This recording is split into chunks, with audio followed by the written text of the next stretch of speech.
Friend, Supriya kitchen tin ব্লগে আজ আমি বানাবো মাটন কারি। প্রথম থেকে শেষ পর্যন্ত ভিডিওটা দেখতে থাকুন। প্রথমে দিয়ে দেব লবণ পরিমাণ মতো,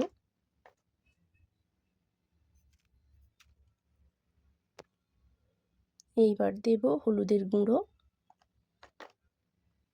1 চামচ,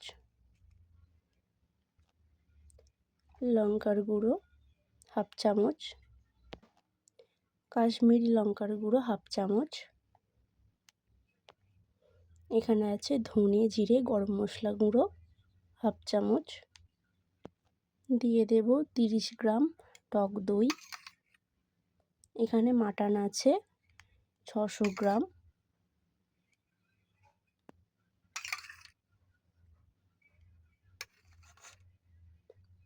চার চামচ টক দই দিয়েছি। এইবার দিয়ে দেব আদা রসুন বাটা,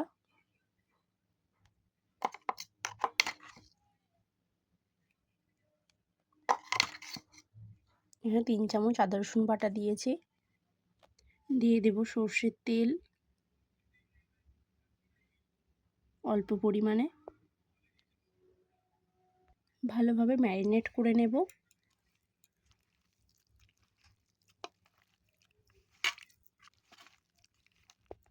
এক ঘন্টার জন্য রেখে দেব।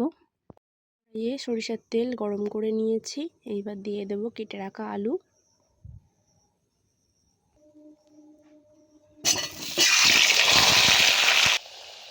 দিয়ে দেব লবণ, হলুদের গুঁড়ো,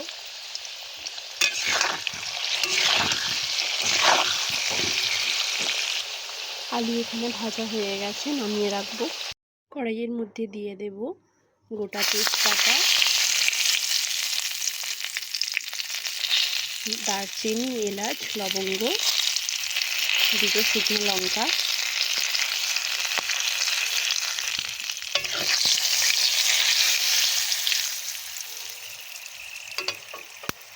এইবার দিয়ে দেব পেঁয়াজ কুচি,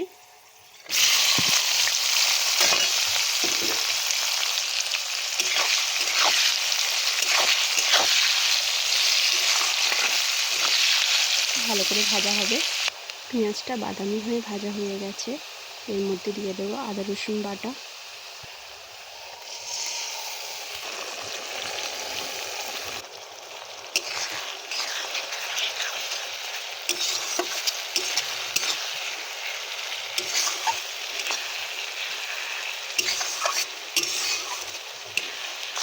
ভালো করে আদা রসুনটা কষিয়ে নিতে হবে।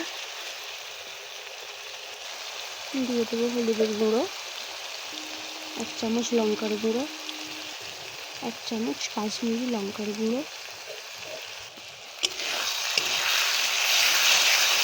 মশলা ভালো করে ভেজে নেব। মশলা দিয়ে কত সুন্দর তেল ছেড়ে গেছে।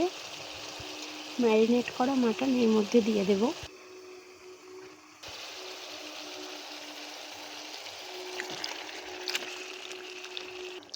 থালার মধ্যে যে মশলাটা লেগেছিল সেটা ধুয়ে জলটা দিয়ে দেব। এইবার ভালোভাবে মাংসটা কষিয়ে নিতে হবে।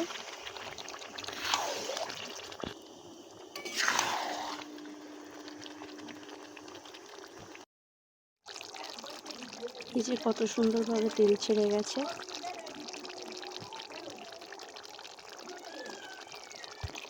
এইবার প্রেসার কুকারে 30 মিনিটের জন্য সেদ্ধ করে নেব। এইবার 4 কাপ জল আমি দিয়ে দেব। দিয়ে দিচ্ছি জল,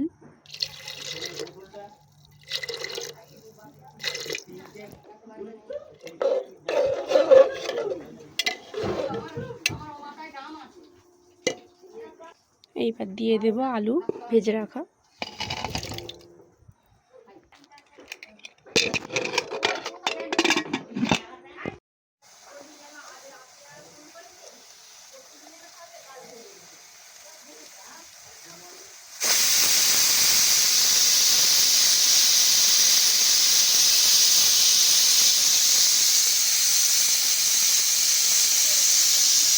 দেওয়া হয়ে গেছে, নর্মাল হলে ঢাকা খুলে দেখব।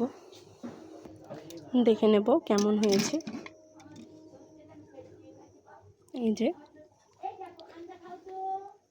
Mutton complete. আমার এই ভিডিও যদি আপনাদের ভালো লেগে থাকে অবশ্যই লাইক কমেন্ট শেয়ার করে রাখবেন। নতুন কোনো ভিডিও দেখার জন্য চ্যানেলটিকে সাবস্ক্রাইব করে রাখবেন।